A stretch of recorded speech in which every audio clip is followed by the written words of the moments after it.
So, in this video, I'm going to discuss question number 7.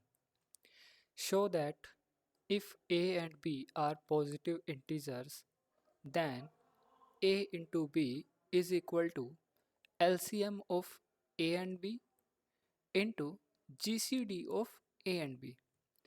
ये जो question है ये 10th क्लास में हम एज ए रिज़ल्ट भी इसको यूज़ करते हैं और इसका अब हम यहाँ पर प्रूफ देखने वाले हैं। इसका प्रूफ मैं आपको डिटेल में एक एक स्टेप को समझाते हुए करवाने वाला हूँ, सो दैट थोड़ा पेशेंस रख के इसको समझने की कोशिश कीजिएगा। ओके, सबसे पहले एक बार फिर से हम इस स्टेटमेंट को पढ़ लेते हैं। सबसे पहले मैं चेक करता हूँ मेरी वॉइस प्रॉपर है। ओके, मेरी वॉइस प्रॉपर आ रही है, ठीक है। देखो, show that if A and B are positive integers. देखो, पॉजिटिव इंटीजर जब भी बोल दिया है तो इसका मतलब है कि वो जीरो नहीं हो सकता है और माइनस नहीं हो सकता है। जीरो नहीं हो सकता है और माइनस नहीं हो सकता है। तो पॉजिटिव इंटीजर बोलने के बाद हम ये इंश्योर कर सकते हैं कि वो ए और बी जो होंगे वो नेचुरल नंबर से ही लिए जाएंगे। ठीक है, पॉजिटिव इंटीजर्स बोलो या नेचुरल नंबर बोलो, एक ही बात होगी। ठीक है, तो ए बी जो है उन दोनों का प्रोडक्ट करेंगे। प्रोडक्ट करने के बाद में एलसीएम निकालेंगे ए बी का और एचसीएफ निकालेंगे, मतलब जीसीडी निकालेंगे। और एलसीएम और जीसीडी का जो प्रोडक्ट करेंगे वो दोनों ओरिजिनल नंबर के प्रोडक्ट के इक्वल हमें मिलना चाहिए। कब मिलना चाहिए? जब ए और बी दोनों पॉजिटिव इंटीजर्स हों। ओके, तो अभी ये क्वेश्चन क्लियर होगा। अब इस क्वेश्चन को हम प्रूव करते हैं। ठीक है, तो प्रूव करने के लिए सबसे पहले नया पेज खोल लेते हैं। ओके, सो देखिए, सबसे पहले हाँ, ए और बी पॉजिटिव इंटीजर्स हैं, so that we can write. मैं एक एक प्रूफ को ध्यान से लिख रहा हूँ, ठीक है। तो आप अगर नोट्स बना रहे हैं तो आप नोट्स भी बनाते चलिए साथ में। We can right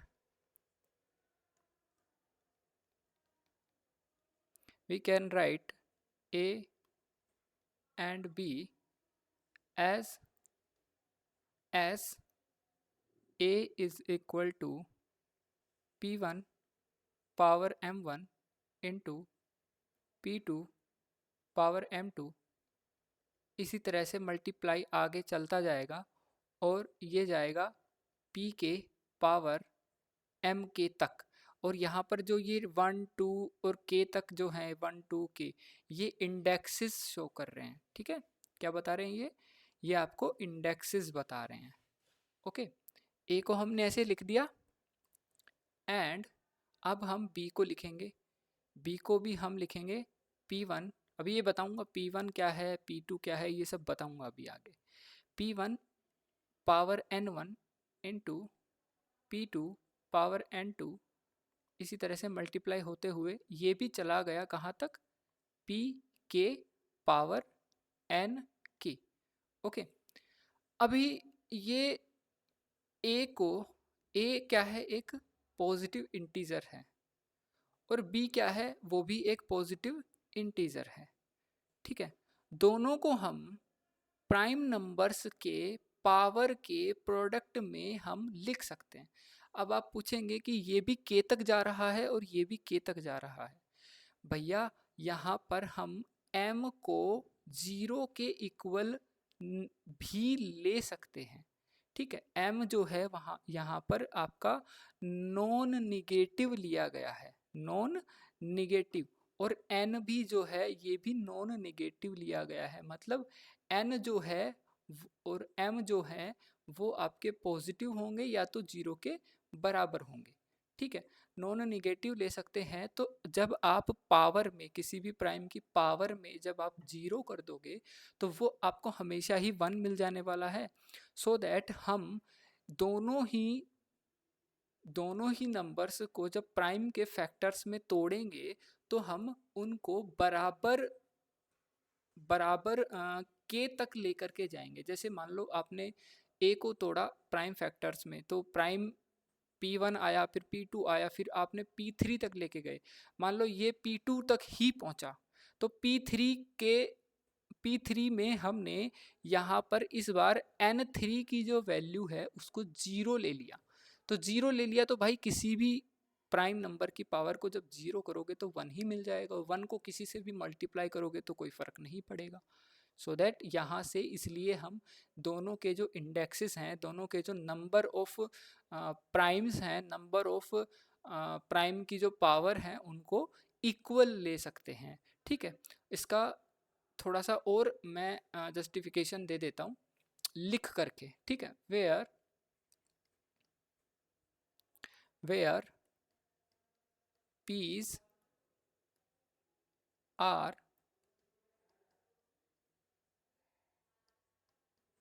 distinct primes and m's and n's are non negative integers. Okay, non negative integers.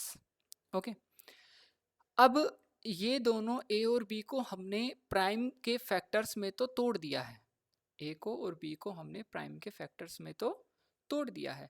अब ए और बी के बीच का हम यहाँ पर एलसीएम देखते हैं, तो वो एलसीएम का सिलेक्शन हम किस तरह से करेंगे वो हमें यहाँ पे देखना है। तो एलसीएम हमने 6th class 7th 8th class में अच्छे से प्रैक्टिस किया है। तो उसी प्रैक्टिस को जब यहाँ पर हम ए और बी के जो प्राइम फैक्टर्स जो हैं इनमें से जब हम सिलेक्शन करेंगे और उनका प्रोडक्ट बता करके हम यहाँ पे इसका एलसीएम बताएंगे, तब हम उसको समझेंगे कि हम एक्चुअल में एलसीएम लेते हैं तो करते क्या हैं, किस तरह से हम यहाँ पर एलसीएम लेते हैं। तो चलिए सबसे पहले इसका एलसीएम लेते हैं। तो आप अगर उतार रहे हो तो यहाँ से अभी स्क्रीनशॉट ले सकते हो, और मेरा सजेशन यही रहेगा कि आप इसके नोट्स बनाते रहो साथ में। ठीक है, देखते हैं, चलो। नाउ देन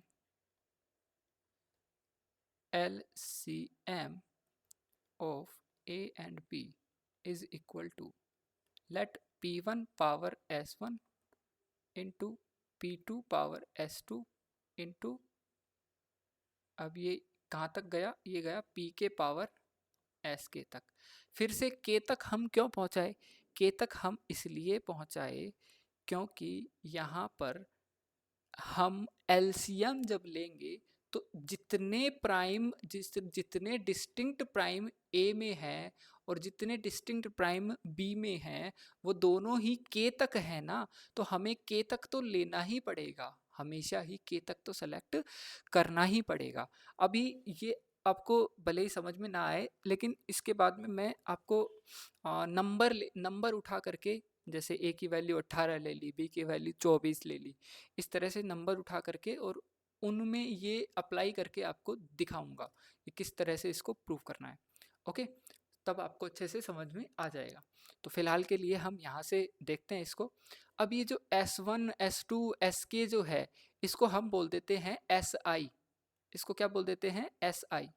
वेयर जो आपका SI जो है, जो आपका प्राइम सॉरी ये जो डिस्ट्रिक्ट प्राइम नंबर्स हैं इनकी पावर का जो काम कर रहे हैं यहाँ पे S1 S2 SK, ये SI आई यहाँ पे सफिक्स में है, मतलब I जो है इंडेक्स में है। ओके, ये जो SI है इनका सिलेक्शन कैसे करना है, इनका सिलेक्शन करना है भैया, यहाँ से आपको उठाना है मैक्सिमम।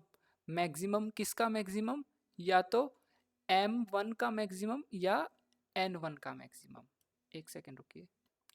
ठीक है, तो देखो मैक्सिमम क्यों लिया, इसका रीज़न भी आपको पता होगा कि हम करते क्या हैं।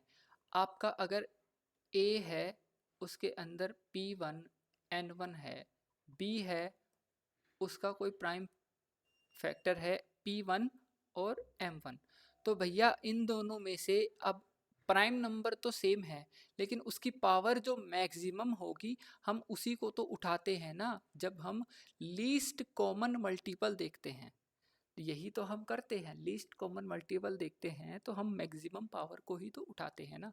तो इसीलिए हमने SI का जो सिलेक्शन किया है वो मैक्सिमम में देखा है M1 और M और N में, सॉरी MI और NI में, MI और NI में जो मैक्सिमम होगा उसको उठा करके हम यहाँ पे S1 बनाएंगे।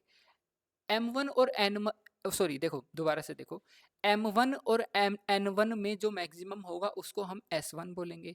M2 और N2 में जो मैक्सिमम होगा उसको हम बोलेंगे S2। M3 और N3 में जो मैक्सिमम होगा उसको हम बोलेंगे S3। इसी तरह से MK और NK में जो मैक्सिमम होगा उसको हम बोलेंगे SK। It's okay. अब LCM तो हमने यहाँ पर ले लिया है। LCM के बाद में बारी आती है अब GCD की, मतलब इसके HCF की। अब HCF निकालने के लिए हम वापस से सेम फॉर्मूला यहाँ पे अप्लाई करेंगे, लेकिन इस बार मैक्सिमम ना लेकर के हम यहाँ पर पावर जो है वो मिनिमम उठाएंगे। ठीक है। HCF में क्या होता है, LCM और HCF जब हम निकालते थे तो क्या करते थे, पावर को मैक्सिमम पावर और मिनिमम पावर ही तो चूज करते थे ना। तो उसी तरह से जब अब हम यहाँ पे निकालते हैं इसका GCD मतलब HCF। ठीक है। तो अब देखते हैं, and now GCD of A and B is equal to P power T1, T1 है ये, okay, T1 P1 T1 into P2 T2, इस तरह से ये चला PK और TK तक। ओके, नाउ वेयर आप अब यहाँ पर TI जो है उसको क्या बोलोगे, उसको आप बोलोगे minimum of what, minimum of MI and NI। MI और NI का जो मिनिमम है उसको इस बार आप पावर में लोगे, क्योंकि इस बार आप GCD निकाल रहे हो। GCD मतलब ग्रेटेस्ट कॉमन डिवाइजर। जब ग्रेटेस्ट कॉमन डिवाइजर हम देखते हैं तो P1, उसी तरह से देखो मैं आपको बताता हूँ यहाँ पर, जैसे आप जब इन दोनों के बीच में सिलेक्शन करोगे तो जो N1 और M1 में जो छोटा होगा उसको आप सेलेक्ट करोगे। ठीक है। इसी बार उसके बाद में फिर P2 और P2 की पावर देखेंगे, यहाँ पर N2 है, यहाँ पर M2 है, तो N2 और M2 में जो छोटा होगा उसको सेलेक्ट करेंगे। कब कब सेलेक्ट करेंगे, जब हम HCF निकालेंगे या फिर कहें GCD निकालेंगे, दोनों सेम ही बात होती है। ओके, सो यहाँ पर हमने ये देख लिया है कि GCD और LCM यहाँ पर किस तरह से हम यहाँ पे सेलेक्ट करने वाले हैं। ओके, नाउ अब बात आती है इन दोनों को मल्टीप्लाई करने की। देखो पहली इक्वेशन इसको दे दो, इक्वेशन नंबर 1, इसको दे दो इक्वेशन नंबर 2। अब इक्वेशन नंबर 1 और इक्वेशन नंबर 2 को जब हम कर देते हैं मल्टीप्लाई तो किस तरह से ये निकल करके आता है, अब देखिए।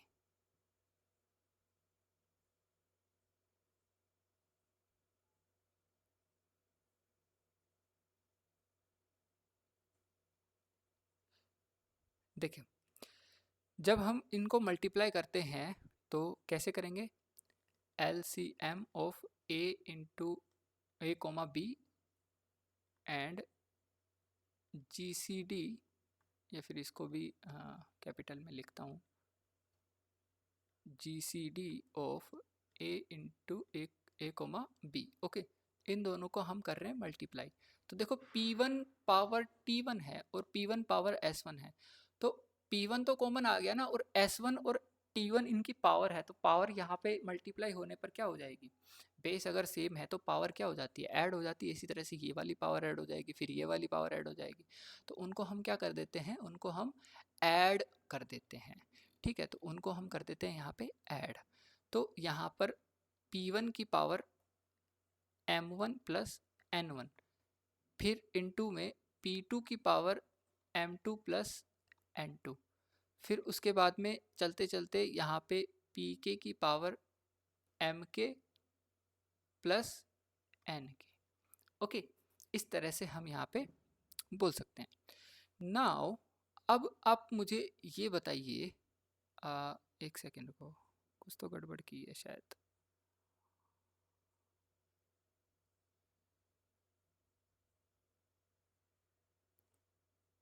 ठीक है, गड़बड़ कुछ भी नहीं की, मैं एक स्टेप खा गया।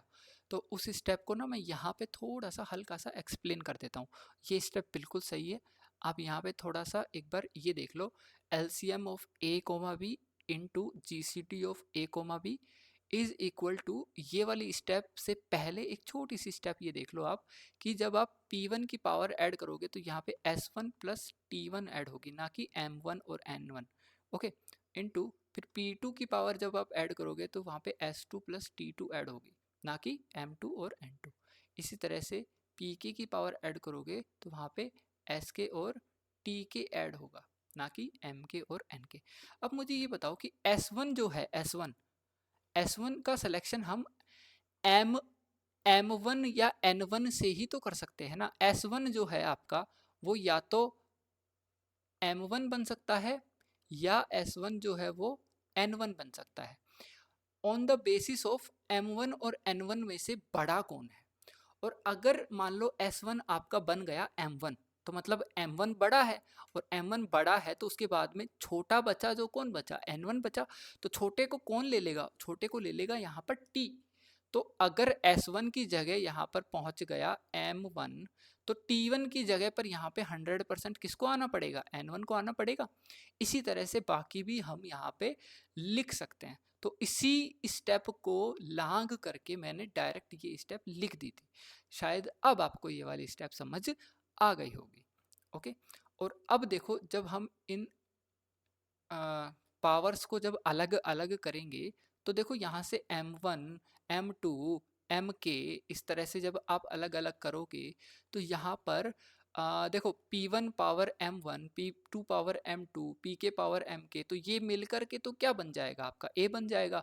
और जब फिर से आप अलग अलग करोगे, P1 power N1, P2 power N2, Pk power Nk, ये अलग अलग होकर के आपका क्या बन जाएगा, B बन जाएगा। तो एक बार मैं थोड़ा सा आपको करके भी दिखा देता हूँ। देखो P1 power M1 into P2 power M2, ये वाला M2, ठीक है, dash dash dash Pk power Mk, ये वाला Mk। अब बचा कौन, अब इंटू में ही तो चल रहे हैं ना दोनों। अब बचा कौन, ये N1 बचा, तो यहाँ से फिर से लिख दो P1 power N1 into P2 power N2, फिर उसके बाद में Pk पावर Nk। अब यहाँ से लेके यहाँ तक जो था, हमने स्टार्टिंग में क्या माना था, उसको A माना था, और यहाँ से लेके यहाँ तक जो था उसको क्या माना था, हमने B माना था। तो यहाँ से A इंटू B जो है आपका LCM of A comma B और GCD A कोमा B के प्रोडक्ट के इक्वल हो जाएगा। मतलब दो पॉजिटिव इंटीजर्स का जो प्रोडक्ट होता है वो उन दोनों पॉजिटिव इंटीजर्स के LCM और GCD के प्रोडक्ट के इक्वल होता है। यहाँ से ये प्रूव होता है। Okay, so that I hope ये 7th जो क्वेश्चन मैंने समझाया वो आपको बहुत अच्छे से समझ में आया होगा। और अगर आपको नहीं आया तो आप कमेंट सेक्शन में मुझसे फिर से पूछ सकते हैं। ओके, अब आते हैं हम क्वेश्चन नंबर 8 के ऊपर।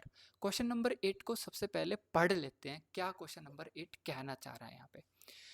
Suppose A and B are integers that divide the integer C। मतलब A भी आपका C को डिवाइड करता है और B भी आपका क्या करता है, C को डिवाइड करता है। पहली लाइन से ये हमें समझ आता है। उसके बाद में ये कह रहे हैं if A and B are relatively prime. मतलब A और B का जो GCD है, देखो A और B जो है ना, उनको अगर आप रिलेटिवली प्राइम बोलते हो ना, इसका मतलब होता है GCD of A comma B वो आपका 1 होना चाहिए। मतलब ग्रेटेस्ट कॉमन डिवाइजर इनमें होना ही नहीं चाहिए 1 के अलावा। ग्रेटेस्ट कॉमन डिवाइजर 1 ही होना चाहिए, एक दूसरे के साथ में रिलेटिवली ये क्या है, प्राइम है, ठीक है। तो तब जा करके हम इसको बोलते हैं रिलेटिवली प्राइम। तो ये कह रहे हैं if A and B are relatively prime show that A B divides C. अब कह रहे हैं कि अगर ए और बी रिलेटिवली प्राइम है तो दिखाइए ए बी जो है, ए बी मतलब ए और बी का प्रोडक्ट आपके सी को भी क्या करेगा, डिवाइड करेगा, ये हमें दिखाना है। ओके, उसके बाद में कह रहे हैं शो बाय एग्जाम्पल, एग्जाम्पल दे करके दिखाइए, ठीक है। मेरी वॉइस तो ठीक है ना, hello hello, okay, my voice is proper, okay.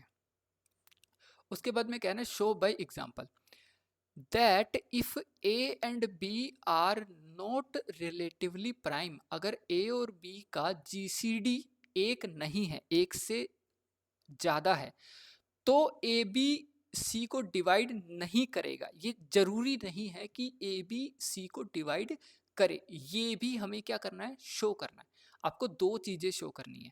पहली चीज तो शो करनी है कि ए बी सी को डिवाइड करेगा अगर ए और बी आपके रिलेटिवली प्राइम हो, और ए और बी जहां पर क्या होंगे, आपके इंटीजर्स होंगे, और दोनों ही इंटीजर्स अलग अलग सी को डिवाइड करते होंगे, ठीक है।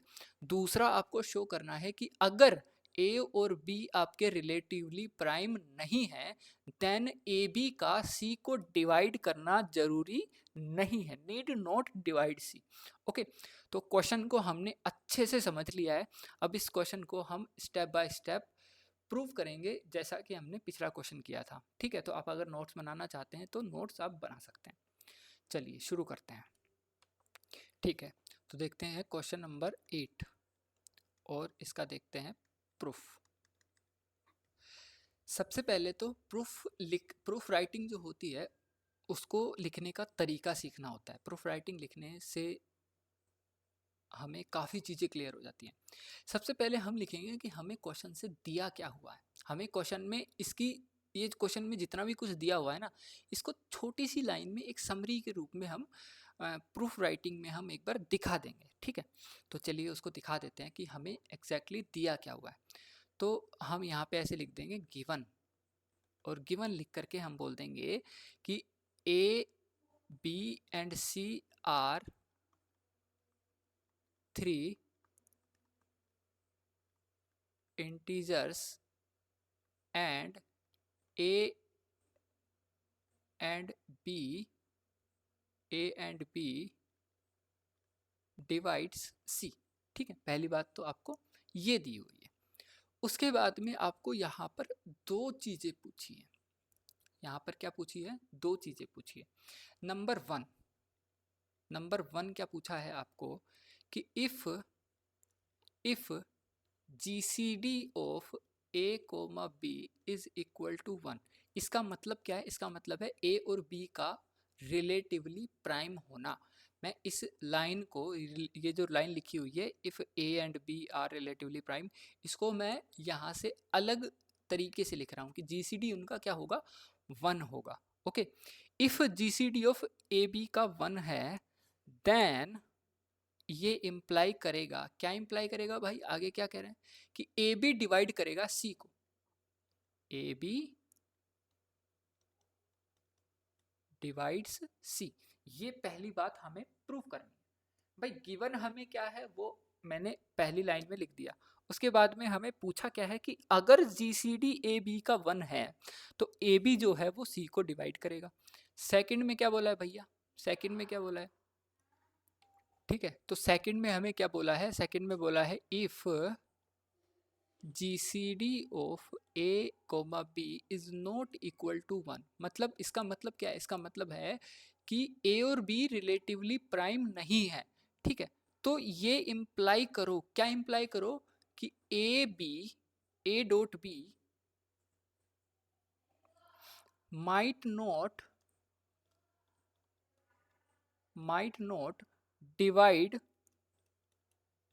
Divide C।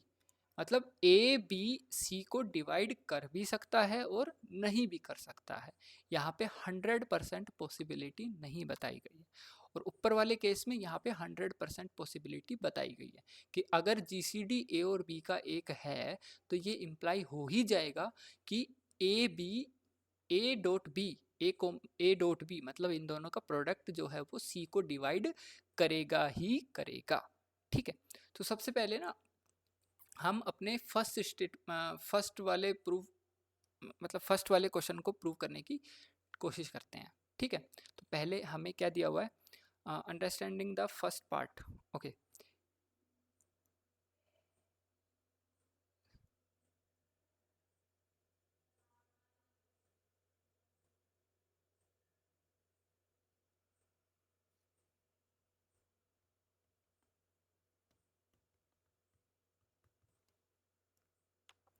इस मेथड के मैं ये जो फर्स्ट वाला क्वेश्चन है इसके मैं दो मेथड बताने वाला हूँ। एक सेकेंड, क्या हुआ है। ठीक है, तो दो मेथड बताने वाला हूँ और दोनों में से जो आपको ठीक लगे वो आप कर सकते हैं। तो पहला मेथड है मेथड नंबर 1। देखिए, since A divides C, we can write, it implies that we can write what? C is equal to A into K1, या फिर डॉट लगा करके लिख दे तो ज़्यादा ठीक रहेगा। A into K1 for some integer K1। okay, similarly since B divides C, अगर B C को डिवाइड करता है तो हम क्या लिख सकते हैं, हम लिख सकते हैं C is equal to B into K2। यहाँ पे लिख देंगे फोर सम इंटीजर K2। देखो, A अगर B को डिवाइड करता है ना, ये तभी B को डिवाइड करेगा अगर हम B अपॉन A लिखने के बाद में एक इंटीजर ला सकें, एक इंटीजर हम ला सके, तभी हम कह पाएंगे कि वो उसको डिवाइड कर रहा है। इंटीजर ला सकें, अगर फ्रैक्शन रह जाता है तो हम नहीं कह पाएंगे कि b जो है वो a को a जो है वो b को डिवाइड करता है। ओके, सो दैट इसी वजह से यहाँ पे ये लिखा गया है कि c को a डिवाइड करता है। मतलब अगर यहाँ पे दोनों तरफ a का भाग दे दें, एक a से डिवाइड करवा दें दोनों तरफ, तो यहाँ से a से a कैंसिल आउट होकर के c over a equal to K1 एक इंटीजर मिल जाएगा हमें। ठीक है, ये मतलब होता है डिवाइड करने का। ओके, ये बता दिया। ठीक है, उसके बाद में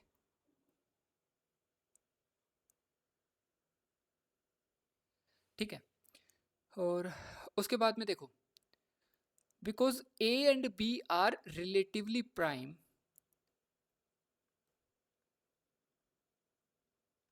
because GCD A comma B is equal to 1। इसका मतलब समझ लो, इसका मतलब है A और B जो है रिलेटिवली प्राइम है।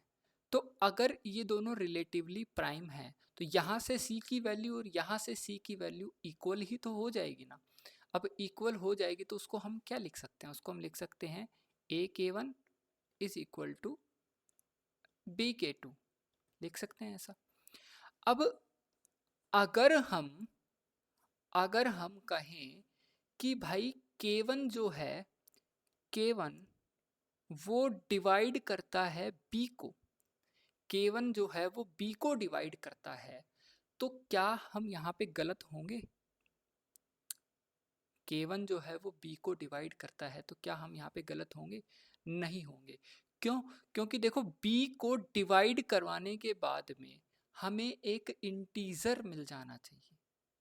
B को डिवाइड करवाने के बाद में हमें एक इंटीजर मिल जाना चाहिए। तो दोनों तरफ अगर हम K1 से डिवाइड कर देते हैं तो यहाँ से K1 यहाँ पे कैंसिल आउट हो जाता है और BK2 इज इक्वल टू हमें यहाँ पे मिल जाता है एक integer.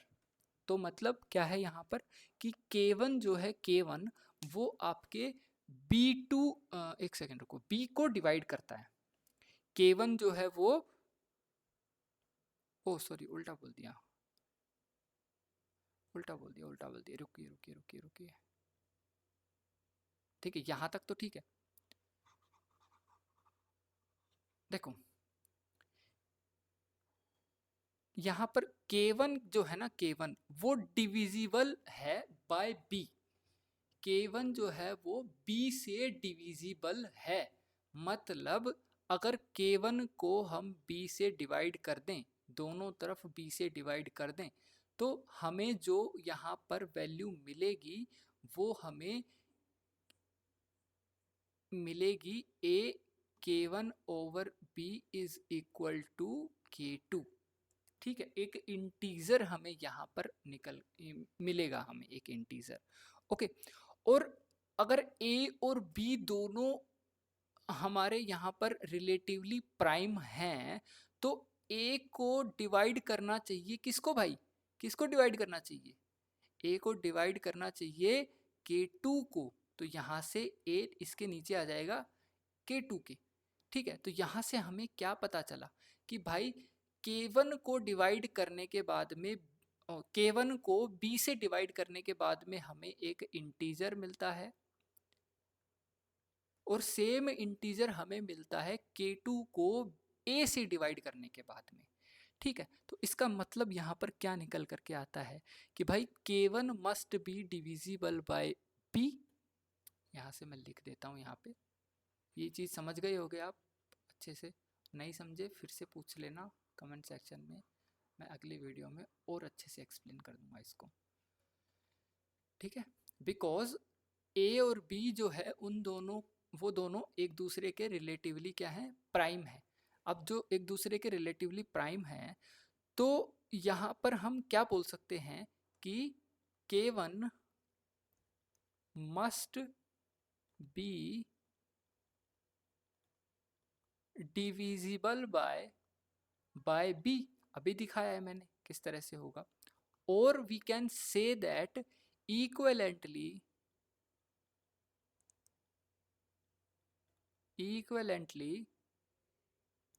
K2 must divide must B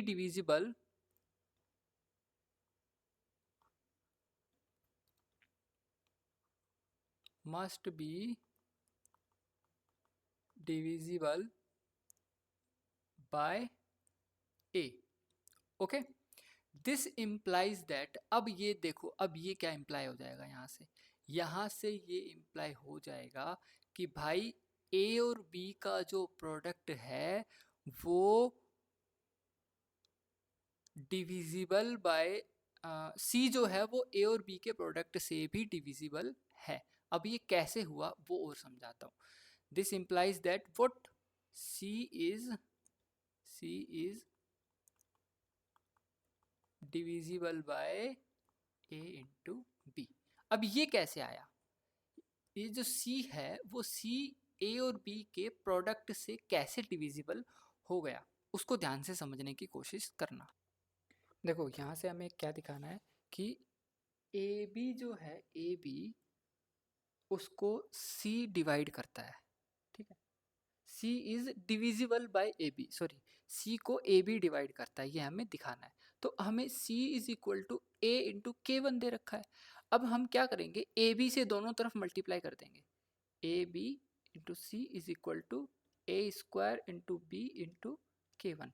अब भाई दोनों को जब आप AB से डिवाइड करते हो तो आपको यहाँ पर AB से डिवाइड कर दिया, AB से डिवाइड कर दिया, ये तो आपको कैंसिल आउट हो गया। और जब डिवाइड करने पर, यानी कि C को AB से डिवाइड करने पर आपको जो मिला वो आपको एक इंटीजर ही तो मिला ना, ये इंटीजर मिला आपको, मतलब ये जो C है इसको AB डिवाइड कर पाएगा, C को क्या कर पाएगा, AB डिवाइड कर पाएगा।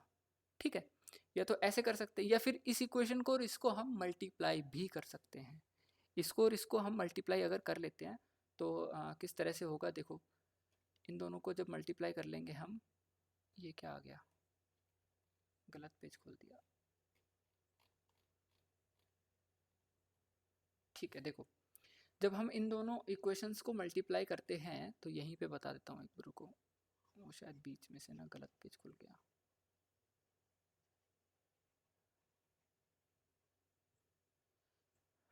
कितनी देर हो गई, 30 मिनट।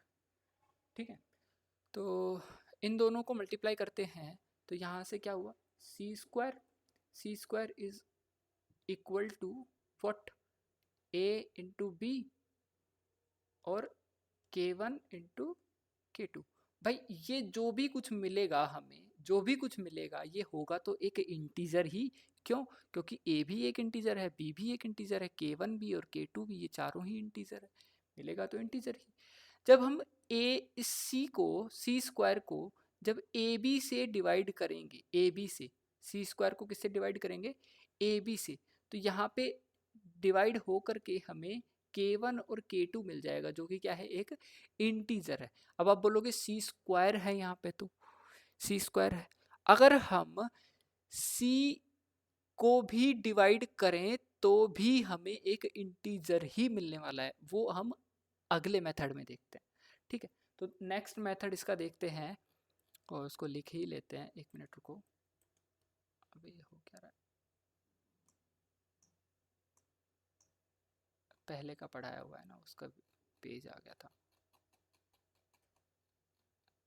ठीक है, नेक्स्ट मेथड है, देखो नेक्स्ट मेथड है scenes method number 2, scenes a and b are relatively prime। ठीक है, since GCD of a comma b is equal to 1, ये लाइन कह देती है कि a और b जो है वो रिलेटिवली क्या है, प्राइम है। हम बोलते हैं लेट c को हम लिख सकते हैं a into B into some m। Okay, for some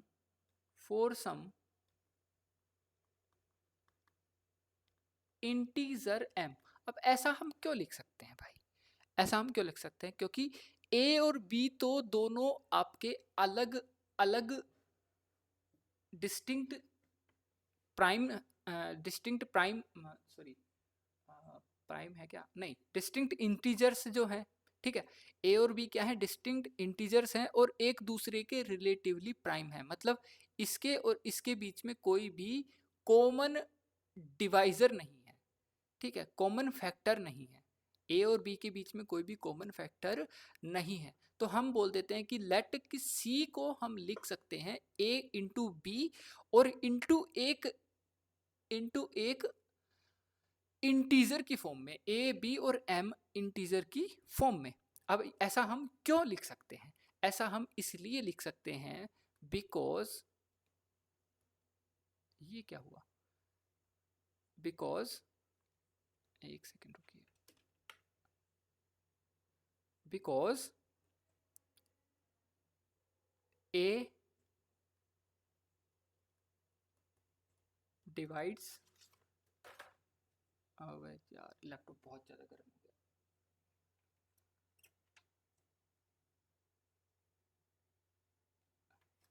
because A divides, बस यहाँ तक ही करेंगे, उसके बाद में आगे बाद में करेंगे। ठीक है, because A divides C and B divides C. A भी सी को डिवाइड करता है और बी भी सी को डिवाइड करता है, तो इन दोनों का प्रोडक्ट भी तो सी को डिवाइड कर जाएगा ना। तो यहाँ से हम क्या बोल देंगे, और ए बी क्या है, एक दूसरे के रिलेटिवली प्राइम है, so that we can say that what, A B divides C. ठीक है, अभी यहाँ तक ही करते हैं, इसके जस्ट आगे का पार्ट मैं अगली वीडियो में कराऊंगा, लैपटॉप हैंग हो चुका है। सो अभी के लिए बाय बाय।